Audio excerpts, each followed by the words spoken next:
somebody that Americans may not have heard of, Prince Clemens von Metternich. He was Austria's foreign minister / chancellor in this period. He was a major architect of Napoleon's defeat, that, as Adams explains in the book, that Metternich brokered Napoleon's marriage to his second wife, Mary Louise of Austria, in order to get Napoleon to think that Austria was a neutral state and would not threaten France, which then convinced Napoleon that it was safe to invade Russia in 1812. Predicting Napoleon's defeat there, Metternich arranged for the rest of Europe to then strike France after he just lost 600,000 troops in Russia, which forced Napoleon's first abdication.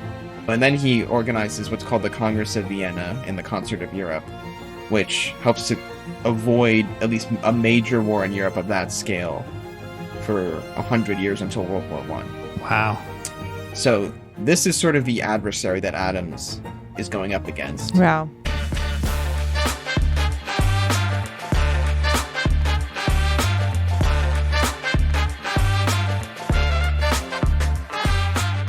Welcome to Talk with History. I'm your host, Scott, here with my wife and historian, Jen. Hello. On this podcast, we give you insights to our history-inspired world travels, YouTube channel journey, and examine history through deeper conversations with the curious, the explorers, and the history lovers out there.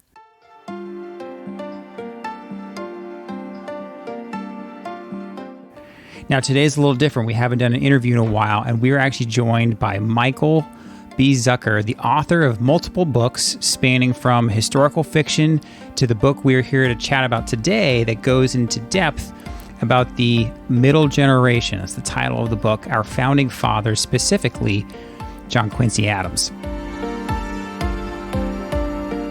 This sounds like a good holiday book for the history fan. It does. Holiday present for the history fan out there. The timing is, I'm sure, intentional for book releases. Now, what I kind of wanted to just jump right into is what brought you into kind of the history niche, and are you working in that industry right now? And if not working in that industry, what kind of brought you around to this particular topic for the middle generation?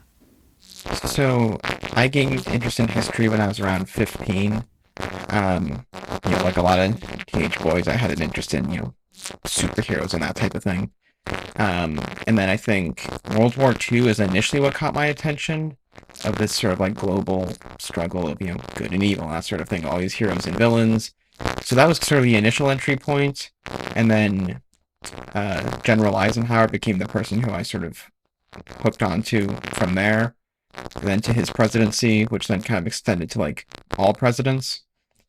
So my first sort of major novel as an adult is called The Eisenhower Chronicles, which is sort of like an HBO miniseries in a novel format, like 15 different episodes through World War II and his presidency.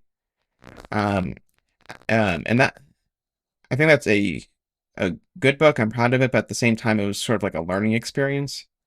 And by the end of it, I wanted to do a somewhat similar topic, just kind of test what I learned as a writer from that experience. And so John Quincy Adams, to me, made sense. Sort of, if Eisenhower was this sort of giant of 20th century America, Adams was this giant of early 19th century America. They were both, in my view, these masters of foreign policy. And this novel largely focuses on Adams's time as Secretary of State. He's usually ranked as the greatest Secretary of State in American history. And so just some of the different things. So like, part of the reason why the title is The Middle Generation is the idea that it's this kind of overlooked era, kind of sandwiched between the Revolution and the Founding Fathers, and then later Abraham Lincoln and the Civil War. And to most Americans, this second generation of that era, they might know that somebody like Andrew Jackson, or they may have heard of like the Monroe Doctrine, but it's largely overlooked. Yeah, I guess to your point that, there's a lot of people that they know a lot of the flagpole moments, but there's all this stuff that happened in between, and it sounds like that's what you kind of dive into. Yeah, so it's Adams as Secretary of State, and it's so James Monroe is president. So what's called the era of good feelings, although as the novel shows, and it's, very a lot of research went into it, about 400 pages of notes that I was working off of, that there was multiple crises going on that Monroe and Adams were navigating. The biggest one is one that I was surprised I never heard of, given my interest in the history of American foreign policy, and which is sort of the origin story behind the Monroe Doctrine, which was that what was called the Holy Alliance, which was this alliance of, I'm not using this word in the modern context, but again, it's historical context, of conservative monarchies in Europe, namely Austria, Prussia, which was a large German state, and Russia had joined together after defeating Napoleon in order to enforce the peace in Europe. That they blamed the Enlightenment and the American and French revolutions on Napoleon and 25 years of warfare. So they were more than a little suspicious of sort of the Enlightenment project. Napoleon at one point had invaded Spain and tried to put his brother in charge of Spain and removed King Ferdinand, who was the Spanish monarch. And that was seen as illegitimate across Spanish America, so both Mexico, Central America, and most of South America. South America and Mexico were waging wars of independence against the Spanish Empire in this period, and that's sort of the initial crisis that the Monroe administration inherits. And that's where the book starts, is Monroe, Adams, and the rest of the cabinet sort of navigating that situation of, most Americans support South American independence, and most of them want to, at the very least, diplomatically recognize these new republics emerging in South America. But Adams is concerned that if we recognize them, that could lead to war with Spain, which could then lead toward the Holy Alliance, which, the United States, this is the second generation that the United States exists. Monroe is the last of the founding father presidents. Mm-hmm. We're not really in a position to go to war with most of Europe. So was from, and again, I kind of joke all the time, right? And I never assume people listen to the podcast, although we've been growing a little bit, but I never assume. And we joke all the time, right? Jen's the historian. She's got her graduate degree. She's working on her own historical fiction book. Mm-hmm. All this stuff. And I am married into history nerddom. He knows it, though. He has a political science degree. So I was a poli-sci. And he has a master's degree in national, but it's military-oriented master's degree. But it sounds to me like John Quincy Adams, and please correct me if I'm wrong, was like one of the first, like you said, kind of this next generation of leaders in America that kind of really had to navigate these global politics, because we just couldn't literally afford to get into like a large scale war with, all of these other large nations. Like, we're just trying to settle and grow and grow the nation right now. We're a small country at the time. I mean, small economically and small military wise. We're not like France or Germany or England at the time. So we can't really fight that type of war. And so we have to be very careful of who we are recognizing and who we make mad. Yeah. So is that really kind of what you found when you were doing, 400 pages plus of research? Yes. So, as you were saying, we weren't a big country yet. What's interesting is this is the period where, and Adams spearheaded this effort to sort of elevate the United States from being what we would now call a minor power into a medium power.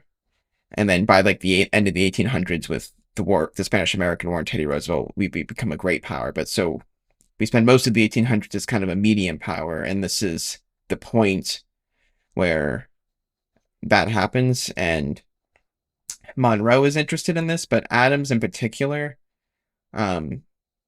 is hoping to take advantage of the Spanish Empire's collapse and set the United States in control of the North American continent, largely, not both for its own purposes, but he's also hoping that if he does that, the country will like him and elect him as the next president. One of the major subplots, and not just subplots, but like, central to his sort of character arc in the novel, is the the issue of whether that was actually his desire to become president and how much of it is being the eldest son of John and Abigail Adams and their Legacy. very extreme expectations of him. They didn't quite put it in these words, but almost framing it as, we established this country so you will become president. Wow.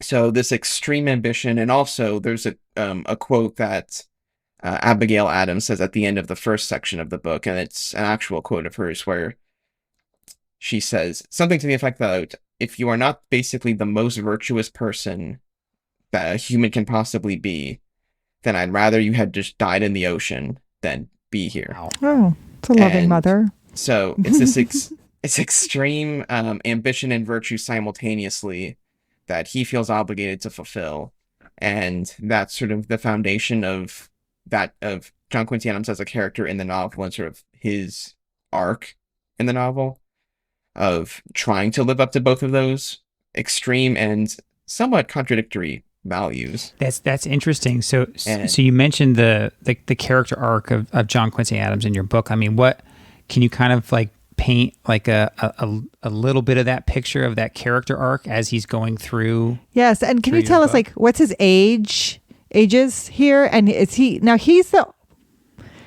first president to have a foreign wife, or? Yes, and then she's another very important character is Louisa Catherine Adams. She's probably the second most important character in the book after John Quincy Adams himself. And part of her character arc is, and you don't initially get the connection with this, but by the end of the first section, you can kind of see how this all fits, is Adams is quite hard on his own family, both on his wife and his 3 sons, especially his eldest son. And it seems pretty clear to me, and I think most of his biographers also say this, that the pressure that his parents were putting on him, he was in turn taking out on his own family. And not ordering his sons to become presidents, but still putting a lot of weight on them to be successful. We would probably now call it at least verbally abusive to his wife and sons. And, that was so it's like his parents, their weight upon him sort of distorted his own personality. Yeah, So I mean, that sounds like human nature, right? People change and we learn a little bit, over the decades, over the centuries, but people don't change that much, Yeah. know. If and it's generational. It absolutely is. So it absolutely is. So my question, I have a couple of questions too. Middle generation, did you coin that term, or is that something you had seen, or something that has been used before? That specific phrase, as far as I know, I just came up with it. I like it. That's a good one. Figure out a title. It paints the picture, very, quickly. And the idea is that, obviously he's the son of the second president, and a lot of his career was started when George Washington appointed him ambassador to the Netherlands in the 1790s. So it's like his career starts with Washington and John Adams. The rest of this is kind of discussed more in the author's note at the end, but that his career ends as a mentor to Abraham Lincoln in Congress. That's so cool. That's so cool.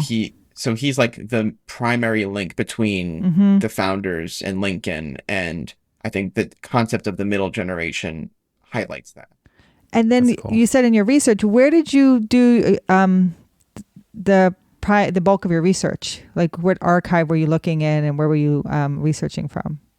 So by far the most important source of information was that Adams kept a 51-volume diary throughout his life. Whoa. Which thankfully the Massachusetts Historical Society digitized and has on their website, and built in a search engine. Yes. Wow. That allowed me to navigate it. For the win. Yeah, which in terms of like the 400 pages, at least half of that is from there. Is diary entries and kind of pulling like, okay, this is like, because he wrote down a lot of the time, like, cabinet meeting today, I said this, Treasury Secretary Crawford said this, I told him he was wrong over this, and really laying them out. And yeah, so that was a hugely critical source of information. Yeah, both in terms of, what happened, and just getting a sense of his voice, I think. Mm-hmm. Yeah. Because it is a first person novel, so it's, very much rooted in his perspective and sort of as he's navigating these different situations. So I think just getting the sound of his voice, really in my head so I can embody it. Yeah, and that's kind of That's cool. For historians like you two, right? I won't put myself in your category. I'm not that smart, but for historians like you, when you're doing that kind of research, that's probably like the most valuable source you could get from the person, right? And like you said, you read enough 51 volumes to really get his voice, right? And I mean that's a lot of writing. I mean, I think if I wrote that much, people would be able to figure out kind of my tone and my personality through that. So that's really neat that you were able to get so much of your material, basically directly from the source. Yeah. And then is he living in DC during this time? Yes. So he's living, at the time it was called Washington City. Okay. But yes, he was living in, and I don't remember off the top of my head the exact addresses, but they're in the novel. He lives in 2 different locations. In DC, and it says like it's at the intersection of here and here, and then later here and there. And I have to look at the novel to remember exactly where. Yeah. So in your research and as you were writing the book, was there any kind of one thing, 1 or 2 things that kind of really stood out to you that surprised you when you were doing this research, that to either learn about John Quincy Adams or something that he did that you didn't know, or most people don't know that they should, or that you learn and you're just like, oh my gosh, I can't believe this is true and it's not better known?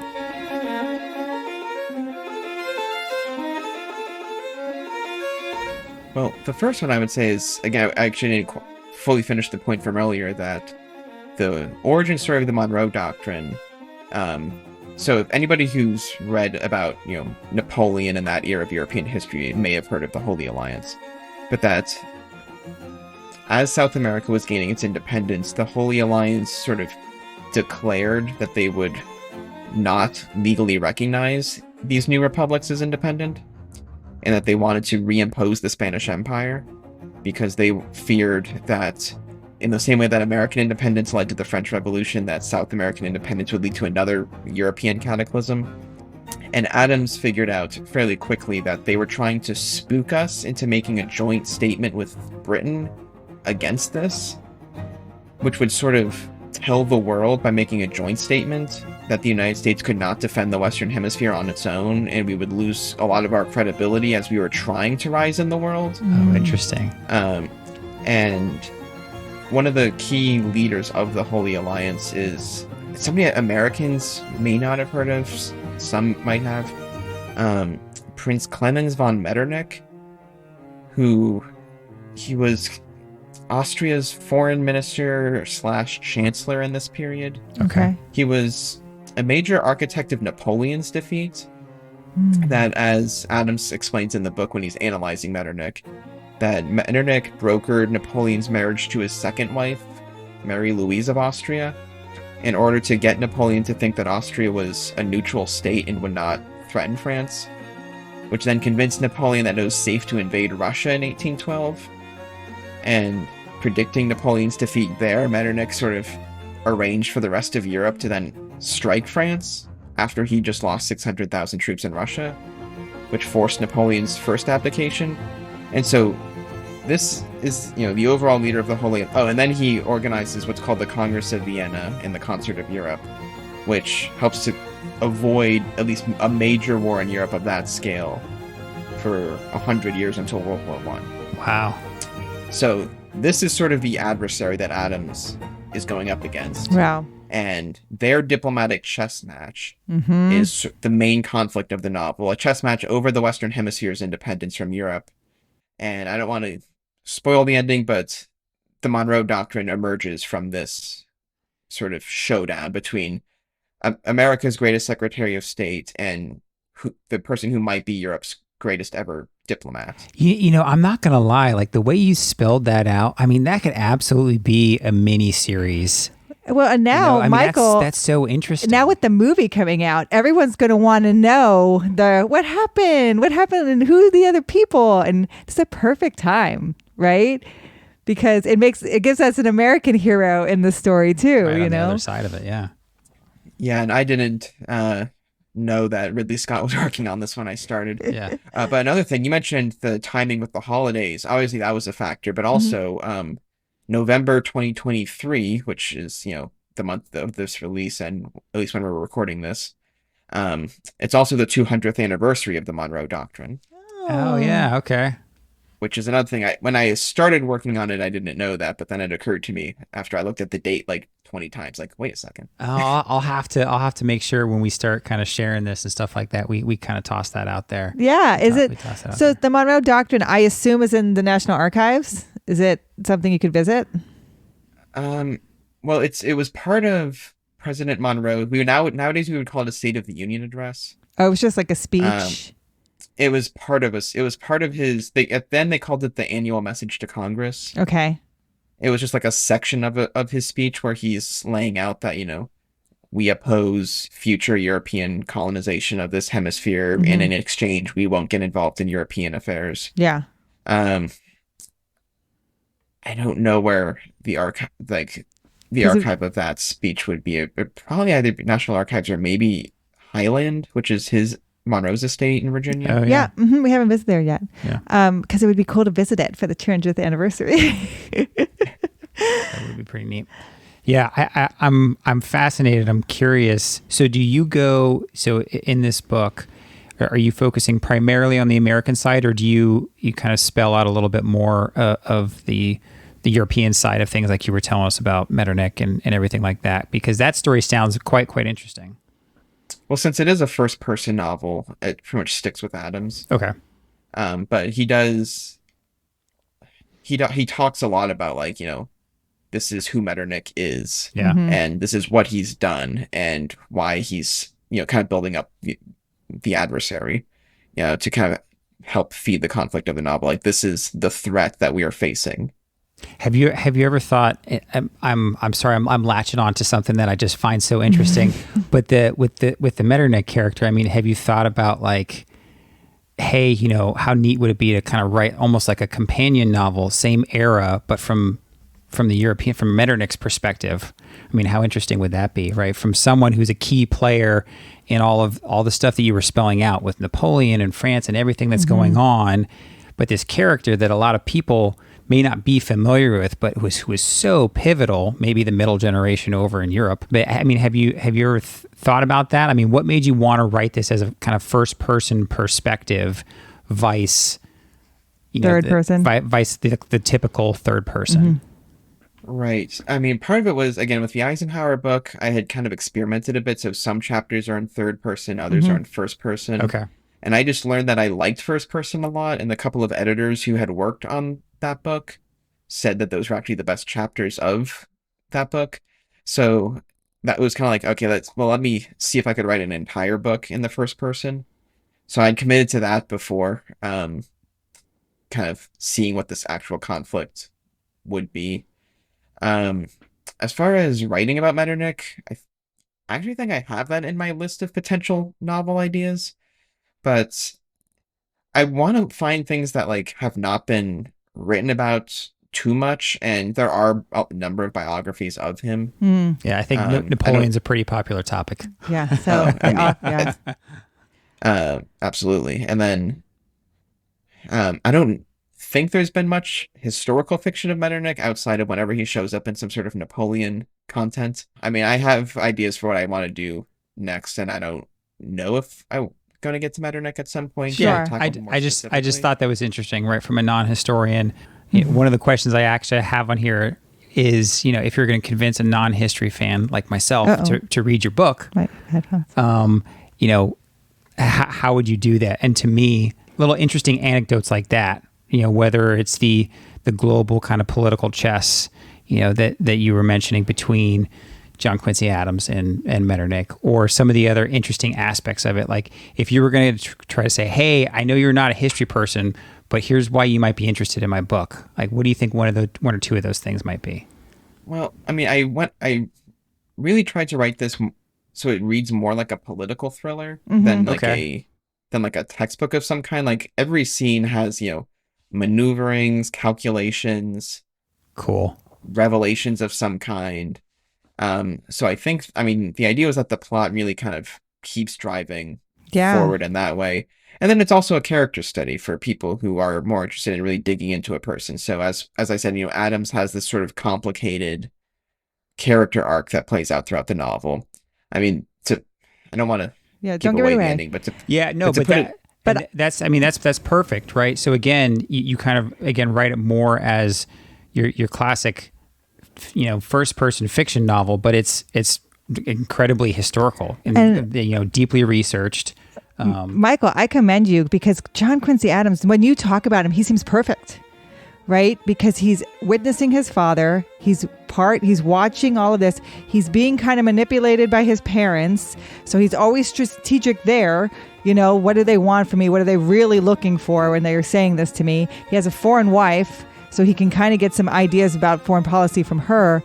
And then he's kind of the background guy in all of this. He's really standing back and watching all of it and kind of taking the time to be strategic in what he's doing. He really is the perfect person for this. It's almost like he was born for this. Yeah, for this kind of like you said, a political thriller. I think that's a great way to pitch it to someone who's like, I don't know about John Quincy Adams. Like, no, this is different. This reads much more like a political thriller from a researched perspective, really in his voice. I think that's incredibly fascinating. Yeah. Thank you. I mean, one other thing I'll just throw in with regards to the character study part is that, because my wife read the book, and she thought he was very relatable in the sense of this parental pressure, not just to succeed, but part of what I think sort of hurt him as both his mental health and then why he became this sort of human porcupine figure to everybody else was that I don't actually think he wanted to be a politician or in diplomacy. I think my sense is that he was more interested in astronomy and poetry. Yeah. Huh. And his parents, being John and Abigail Adams, pushed him into this. And that's never explicitly said, but it's sort of hinted at in the book that, looking at the stars or writing a poem is how he sort of relaxes and feels at peace. And so as she was reading, she said she felt like he was a very relatable character. Sure. To focus on for anybody who's, had parental pressure in any capacity.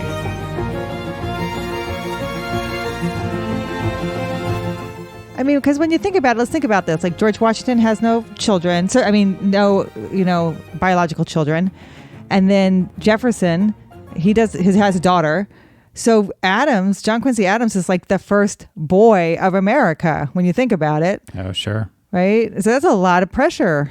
I think it's great that you fleshed out this story and you found something that is, really is something that's so foundational to America and really a part of a bigger story with this whole Napoleon coming out. Like, it really is. And you have John Quincy Adams, who doesn't want to be thrust into the middle of all of this political negotiation, but he's good at it because he's watched it for a long time. And he is kind of like, he kind of can see what's going on. So I think this is fantastic. Yeah, that's super interesting. How long did it take you to do all of this research? It must have taken a little while.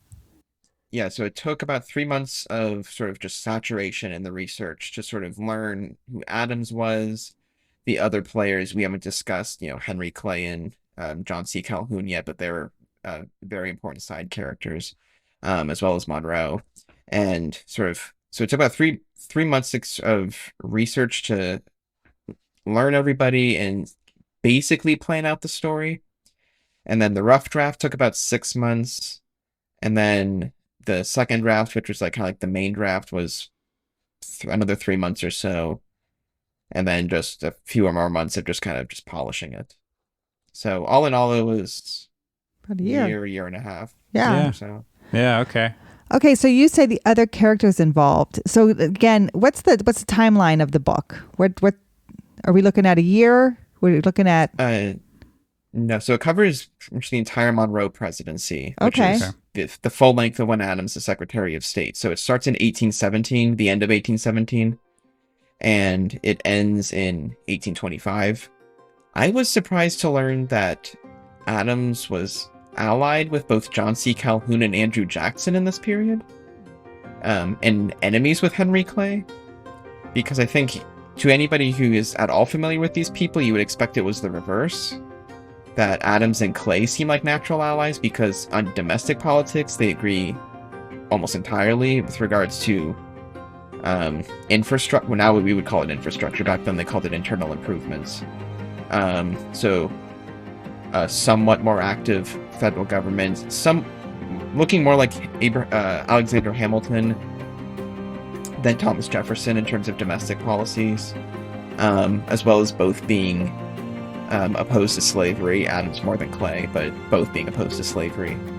Whereas John C. Calhoun is sort of, to the extent that he's remembered, it's largely as the leading defender of slavery in that second generation, and as well as setting the ideological foundation for the Confederacy during the Civil War, including the concept of the state nullification of federal law. And then Andrew Jackson, of course, is mostly known for the Trail of Tears and other, things that are viewed negatively nowadays. So the fact that Adams was allied with Calhoun and Jackson and opposed to Clay, and again, I don't want to give too much away, but there's a large reversal of allegiances throughout this novel of these different figures sort of figuring out, like, who can I team up with in order to sort of both win these debates, but also who we can bunch states together to win the Electoral College come the 1824 election. So yeah, that was another aspect that I wasn't expecting when I started off with this topic. Well, I tell you what, the way you kind of describe the era and the setting in both, kind of some internal conflicts and alliances, and then global, politics and chess matches, it sounds like a prime setting for, to your point earlier, a political thriller. This sounds great. It sounds incredibly interesting. So I'm excited to... I'm excited to read this. Yeah, potentially get our hands on it. I think this could be the next Hamilton. Yeah, that's what I said. This Quincy Adams. This is a mini series or something like that, yeah. right? Like let's get some Hollywood writers. The writer's strike just ended, right? Not too long ago. So let's get some book copies out there, and they can write the next HBO miniseries or something like that. I love this. This is fantastic. So I can't wait to get this out. Well, let me get again kind of best place for people to find you, to look up your book. And then I'll sign off here. But again, let's kind of remind everybody, if they're interested in, is the title just The Middle Generation, or is it the full, John Quincy Adams and the Monroe Doctrine, The Middle Generation? Is that the full title? So the main title is The Middle Generation, and then it's subtitled A Novel of John Quincy Adams and the Monroe Doctrine. Okay. Which it's just, in this kind of digital age, it's helpful both with the algorithm and just to kind of catch people's attention, just say, like, this is what this product is. Yeah, sure. Absolutely. So that was a part of the thinking there. But yeah, so if they're interested in the novel, the easiest place is Amazon. It's also on Barnes & Noble and the other major book-selling websites. If they're interested in following me online, the best place is, I still call it Twitter, I guess. Technically, it's called X now. I still call it Twitter too. Yeah, I think most people still call it Twitter. It's at Michael Zucker 1. Cool. Well, I absolutely encourage people to look up Michael's book, The Middle Generation, and then the subtitle is a novel, John Quincy Adams and the Monroe Doctrine. So look that up on Amazon. It sounds absolutely fascinating, especially as a political thriller from a first-person perspective. It sounds to me like our audience would be incredibly keen on this. So if you're listening, this is a great kind of, if you're still looking for those Christmas gift ideas for that history fan in your household, this sounds like it might be right up your alley. Exactly. And if you're going to see Napoleon and you want to say, oh, well, let me tell you a little something what happened after Napoleon. From the American side. And flex your knowledge muscle. This will be a great book to get as well. There you go. So for those listening, thank you for listening to the Talk with History podcast. And please reach out to us at our website, talkwithhistory.com. But more importantly, if you know someone else that might enjoy this podcast, or you think they might enjoy this book, please shoot them a text and share it with them. We rely on you, our community, to grow, and we appreciate you all every day. We'll talk to you next time. Thank you. Yeah, Michael, that was great. I'm super interested in, Me too. In hearing this. I know this one's gonna love to read that. Yeah, I think this is great.